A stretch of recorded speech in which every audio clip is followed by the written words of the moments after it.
मुकेश खेत्रपाल जी, आपका बहुत-बहुत स्वागत है रेडियो सबरंग पर। Thank you. थैंक यू जी। मुकेश जी, 50 साल हो गए हैं 1971 के युद्ध को, जिसमें आपके जी, भाई अरुण जी को सेना का सर्वोच्च सम्मान परमवीर चक्र मिला था। आज आप अपने भाई को कैसे याद करते हैं? देखिए आज अखबार में एक न्यूज़ खबर छपी थी टाइम्स ऑफ इंडिया में।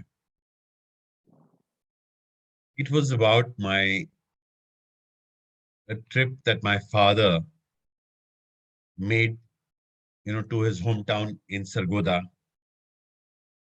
और जब वो वहां पे पहुंचे तो इत्तेफाक से उनको major Nasir, later on brigadier Nasir से मुलाकात करने का मौका मिला।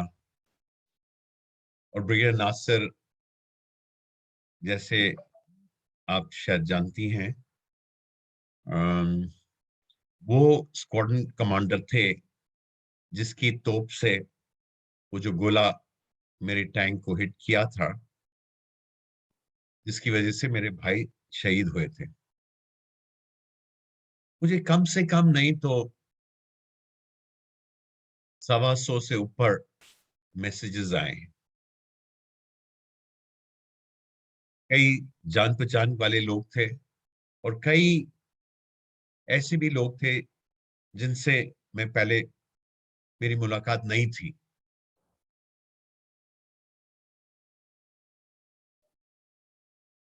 50 साल कोई कम नहीं होते।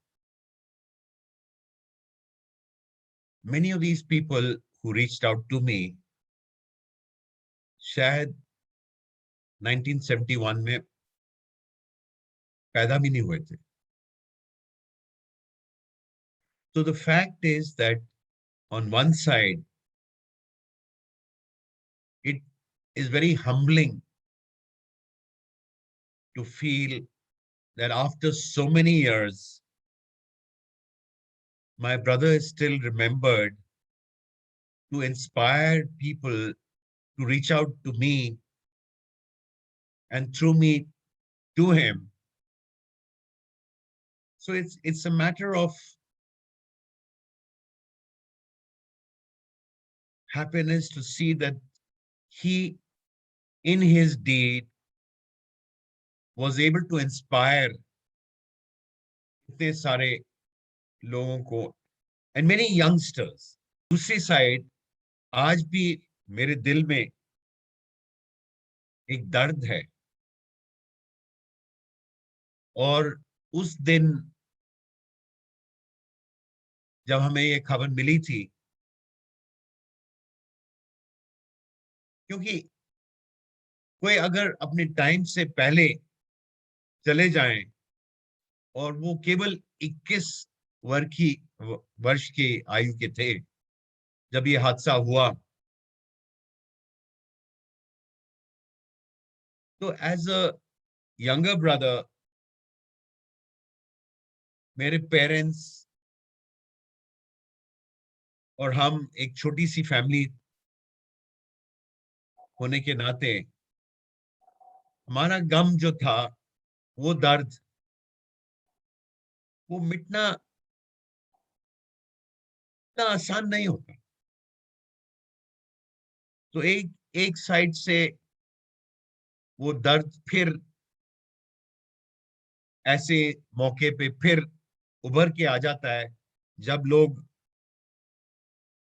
उनकी याद में हमारे से भेंट होने की या हमारे से कांटेक्ट करने की में एक किस्म से फिर उभर के बाहर आता है। दूसरी साइड, हाँ, गर्व की बात है कि आज अगर मेरे भाई साहब नहीं रहे तो कम से कम नहीं तो उन्होंने इतने लोगों को इतने साल बाद आज भी, अगर वो एक सोर्स ऑफ इंस्पिरेशन है, तो ये बहुत अच्छी बात है। जी। हम आपकी भावनाओं को समझ सकते हैं मुकेश जी। अभी आपने कहा कि आपके पिताजी सरगोदा गए थे और वहाँ पर जी। ब्रिगेडियर नासिर से मुलाकात हुई थी। तो और जब उन्हें वहाँ पर ये बात पता चली तो किस तरह की फीलिंग्स थी आपके पिताजी की? मैं यही कह सकता हूँ कि जब वो लौट के पाकिस्तान से दिल्ली आए तो कई दिनों से तक वो बड़े चुपचाप से रहने लग गए।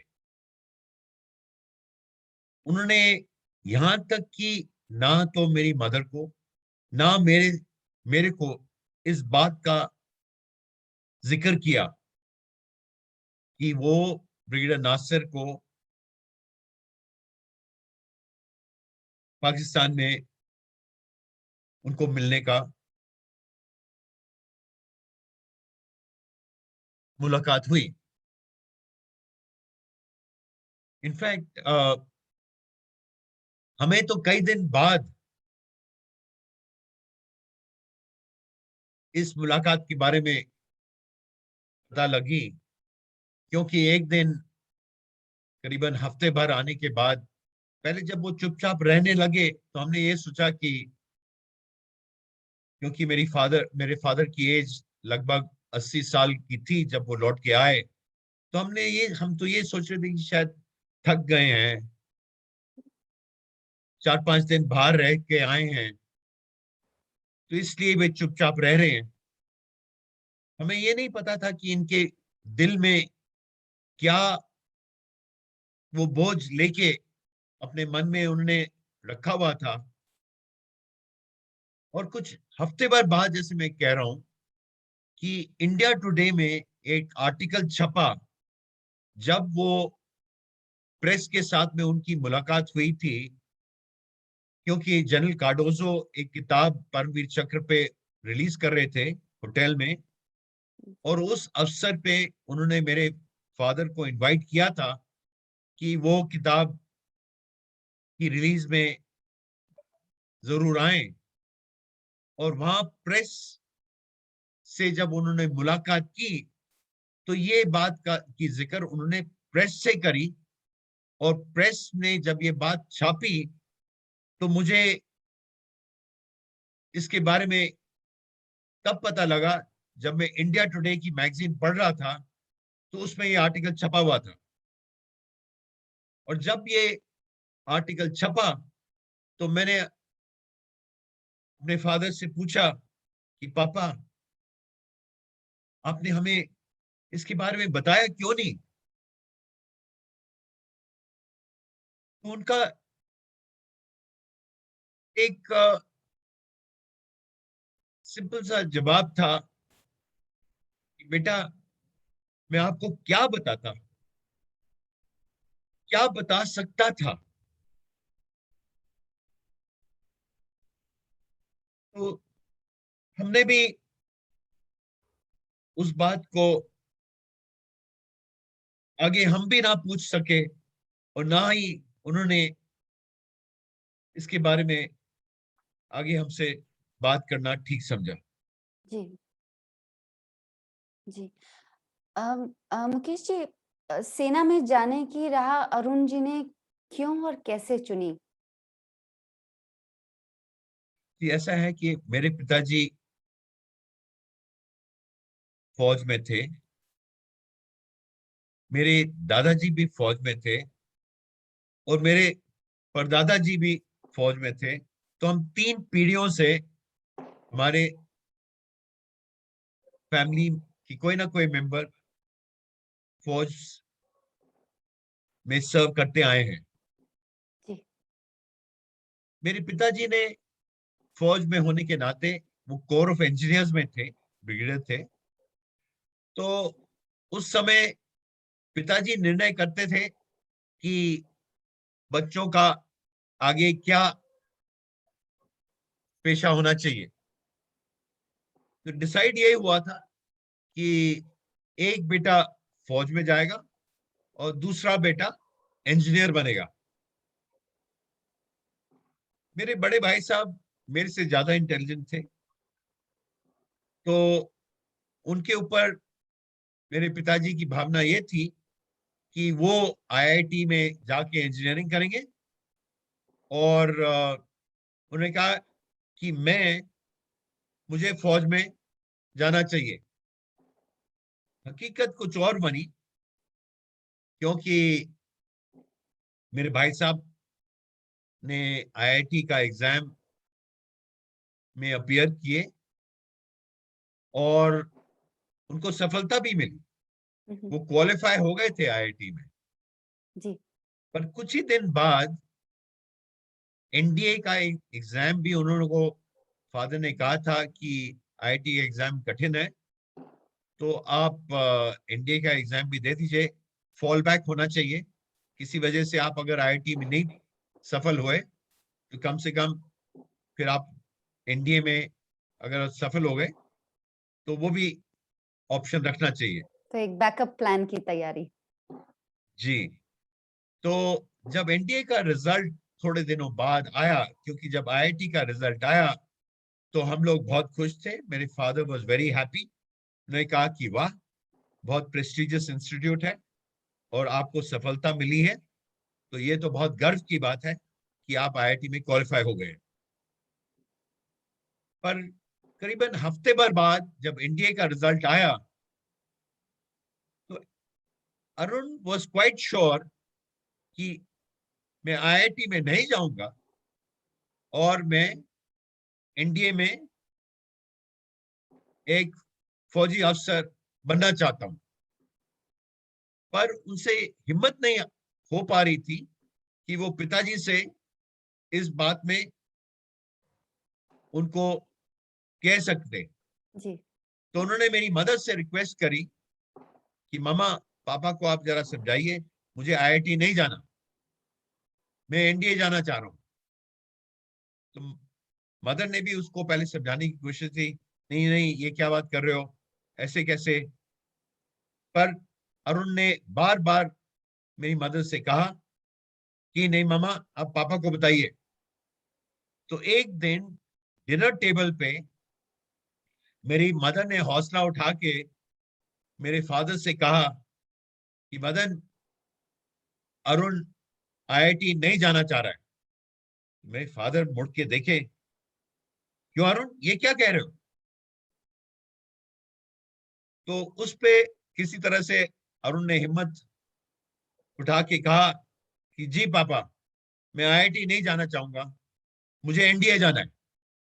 मेरे फादर ने काफी उनको समझाने की कोशिश करी, और अगले 3-4 दिन डिनर टेबल पे बड़ा टेंस सा माहौल होता था, क्योंकि ये विषय जो है वो बार बार उठता था, और बार बार मेरे फादर कहते थे, नहीं Arun, you are making a mistake, आप गलती कर रहे हैं। पर जब उन्होंने देखा कि अरुण का मन एक किस्म से डिटर्मिन्ड था कि नहीं, उन्हें एनडीए ही जाना है, तो एक दिन फाइनली माय फादर सेड कि अच्छा अच्छा, चलो बेटा, जो आप चाहते हैं आप ऐसे करिए। And Arun had no second thoughts. उन्होंने बड़ी खुशी से कहा, तो फिर पापा, it is agreed, I am joining the NDA. और उस पे फिर मेरे पिताजी ने मेरी तरफ घूर के देखा और कहा कि बेटा, अब तुम आईआईटी की तैयारी कर लो। तो हकीकत यही है कि हाँ, मैं जी। आईआईटी गया। पर इस तरह जो है, क्योंकि अरुण जो है बचपन से ही, जब भी मेरे फादर कभी फॉरवर्ड एरिया में जाते, कभी भी रेजिमेंट में जाते, अर्ली मॉर्निंग उनको जाना पड़ता था, तो अरुण सबसे पहले तैयार होके रेडी होता था कि पापा मैं चलूंगा आपके साथ में। और मैं सोचता था कि नहीं नहीं, अभी ठंड है, अभी सुबह बहुत जल्दी है, तो मैं थोड़ा सा अभी you know I was not so कीन।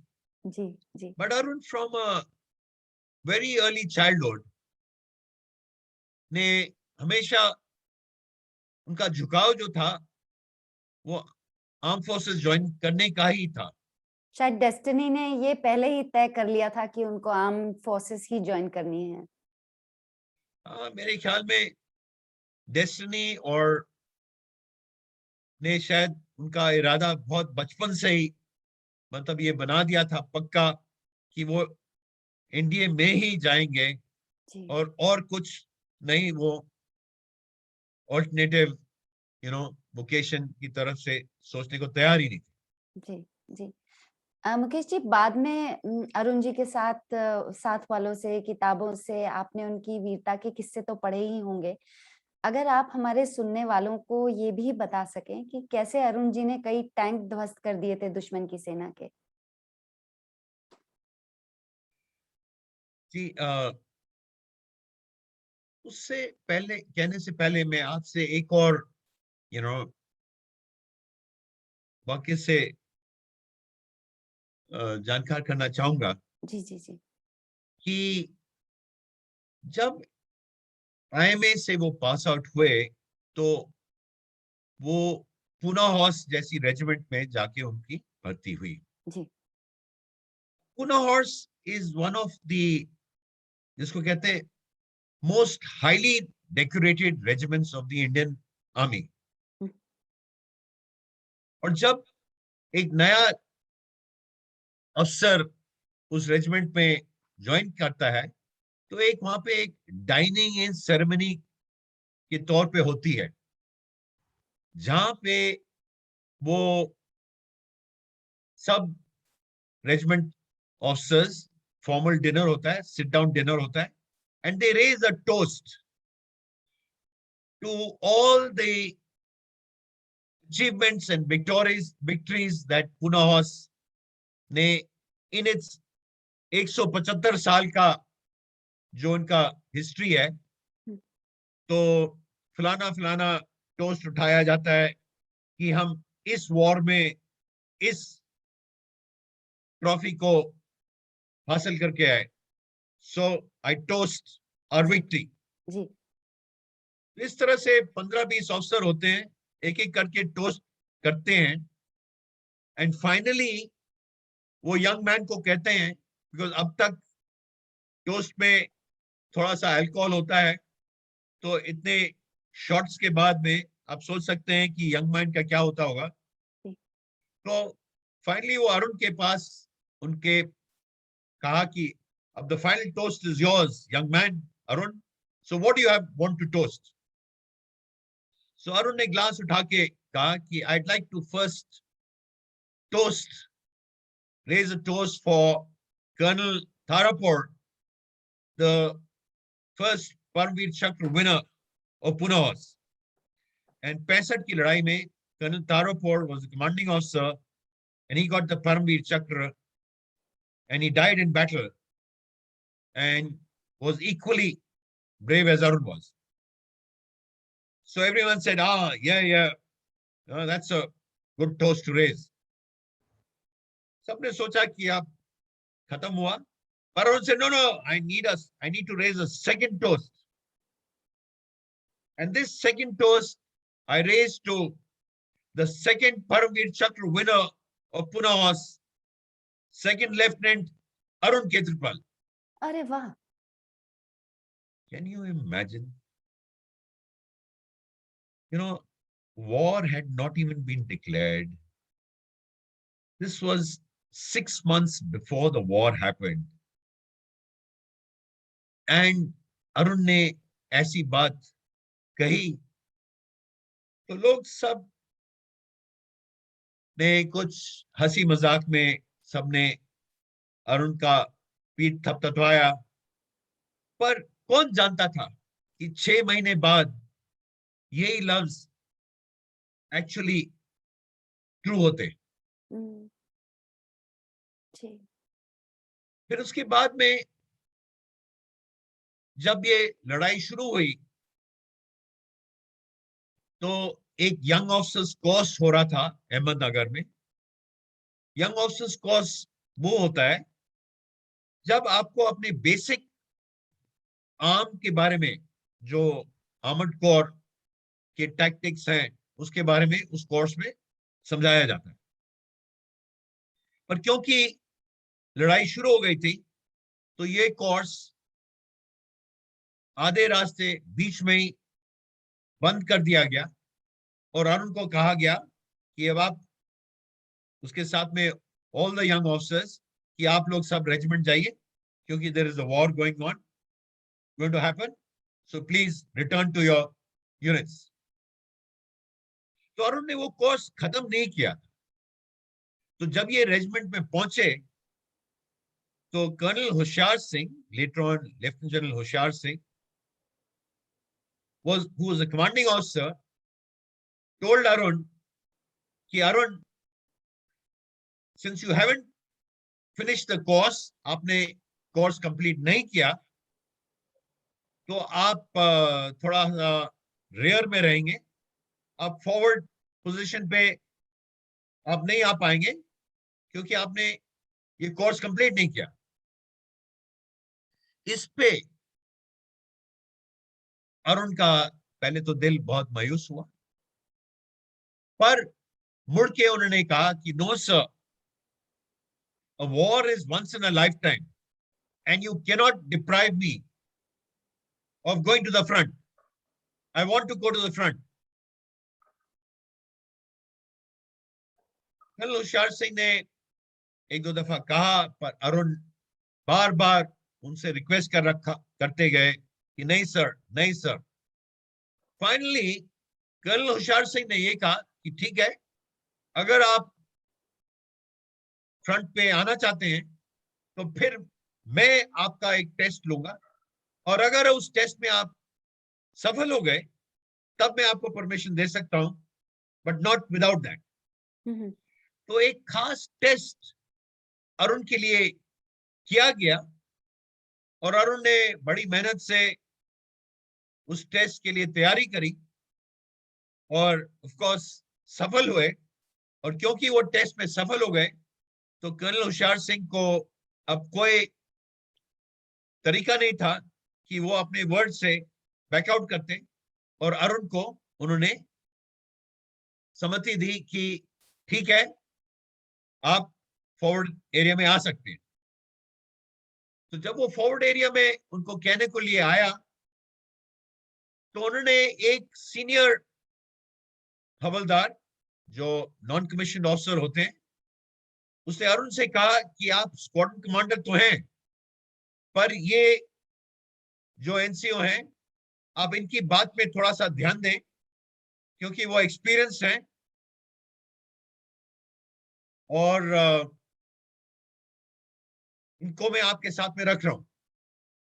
अनफॉर्चुनेटली अरुण के लिए क्या हुआ कि जब ये समुद्र बसंतर रिवर है, जब उसको पार कर रहे थे तो उस साइड से एनिमी मशीन गन फायर हुआ और ये NCO expired. So as a result, now Arun was left solely in command. दूसरी साइड से एक माइनफील्ड थी और कमांडिंग ऑफिसर का यह कहना था कि क्योंकि माइनफील्ड को क्लियर करते हुए बहुत समय लग रहा था तो सारे टैंक्स को उन्होंने ये ऑर्डर किया कि आप माइनफील्ड की परवाह ना करें, हमें इतना टाइम नहीं है कि आप चलते जाएं, माइनफील्ड क्लियरेंस की वेट ना करें। और अगर एक कोई टैंक किसी वजह से माइनफील्ड से टकरा जाए तो दूसरा टैंक उसको ओवरटेक करके आगे जाएगा। Luckily all the tanks went through the minefield safely. And when they reached the other side, तो पता लगा कि वहां पे इंडियन इन्फेंट्री पे पाकिस्तानी आर्मर का अटैक हो रहा था।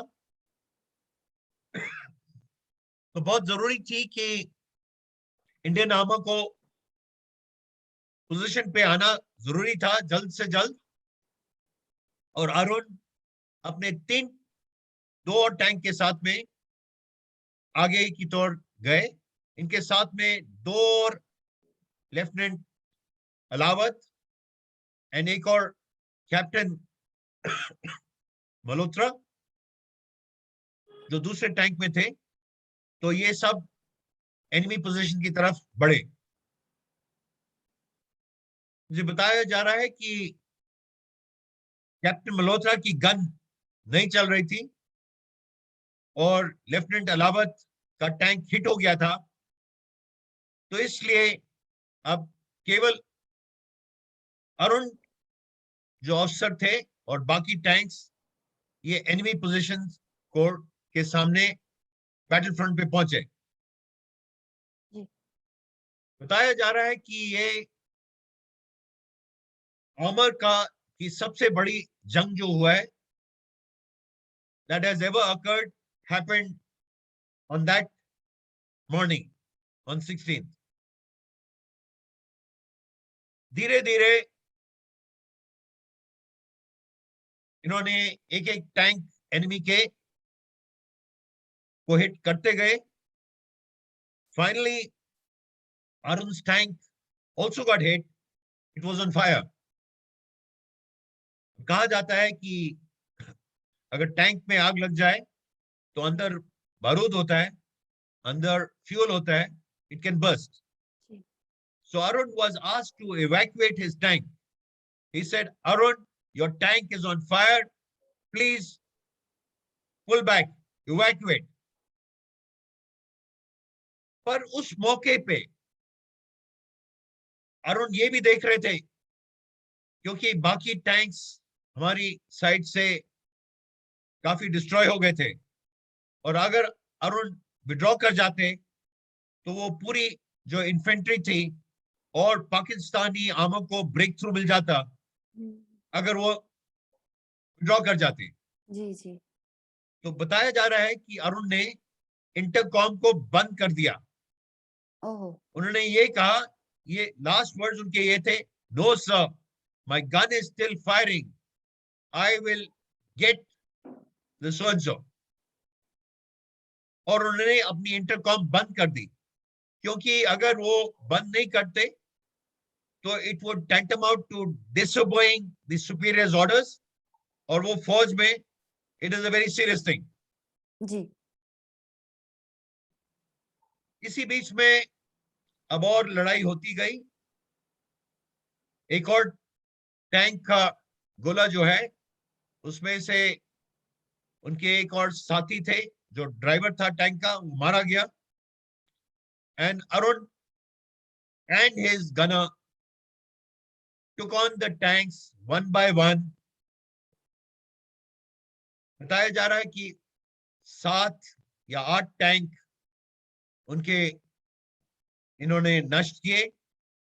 Finally there was the enemy commander's tank, ये जो major Nasir and Arun's tank were within 200 yards of each other। They both fired। Arun's tank hit, the gun hit Major Nasser's tank।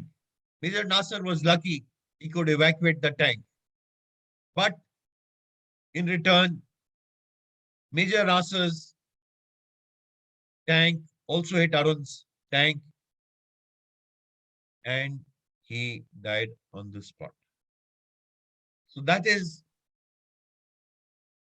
what I know about what happened उस दिन 16 दिसंबर को in the morning।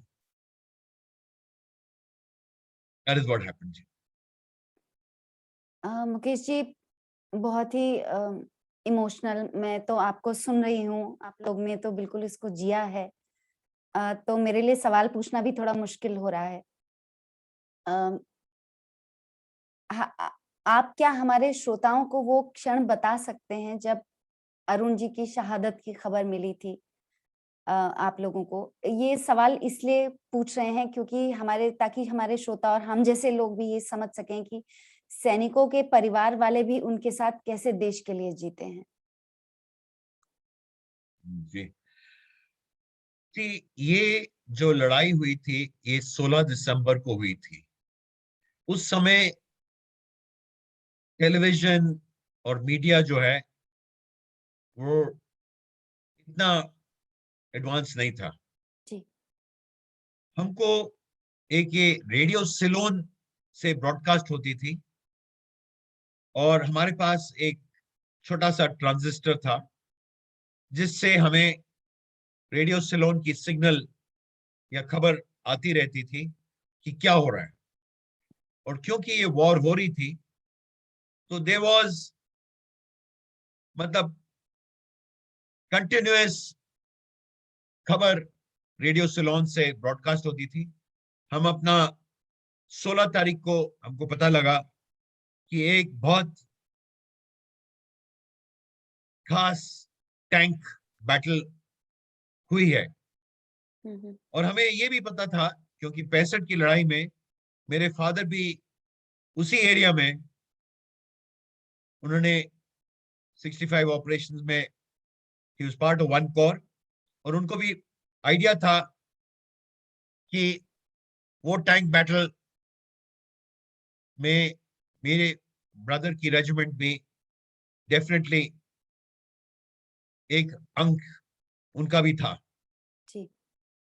हम लोग बड़े tense थे क्योंकि radio salon से कुछ खबर आती थी, कुछ कभी कभी सिग्नल टूट जाता था और फिर आती थी।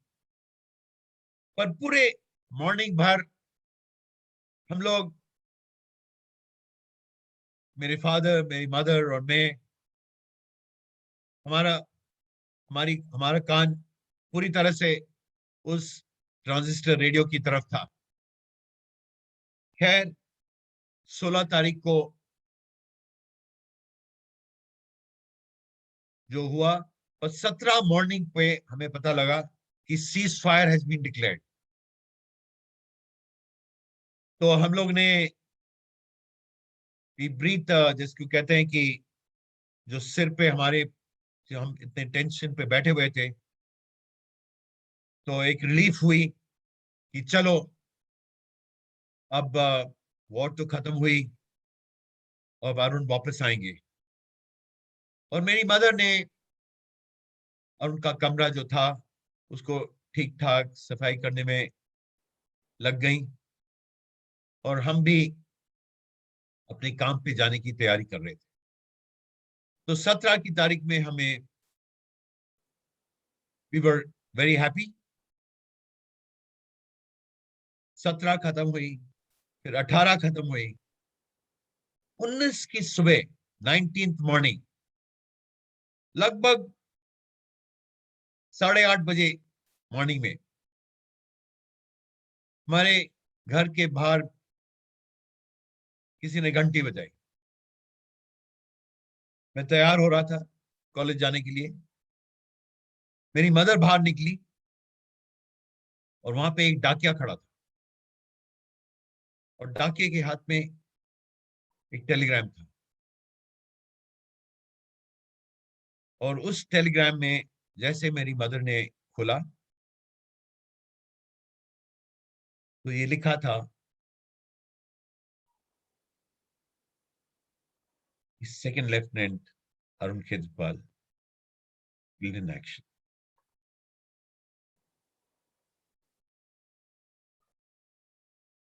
My mother जोर से चिल्लाई, वहीं बेहोश हो गई। जैसे हमने आवाज सुनी, हम दौड़ते दौड़ते बाहर आए। हमने वो टेलीग्राम उनके हाथ में देखा, और उस तरह से हमें पता लगा कि Arun got killed in action.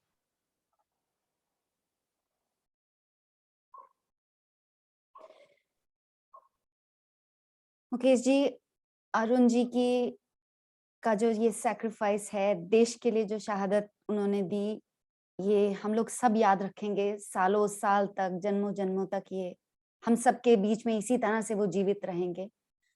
मेरे पास सवाल और भी हैं लेकिन मेरी पूछने की हिम्मत नहीं है। आपने रेडियो सबरंग के साथ बात की, बहुत बहुत धन्यवाद। बहुत बहुत शुक्रिया आपका हमको ज्वाइन करने के लिए। Thank you.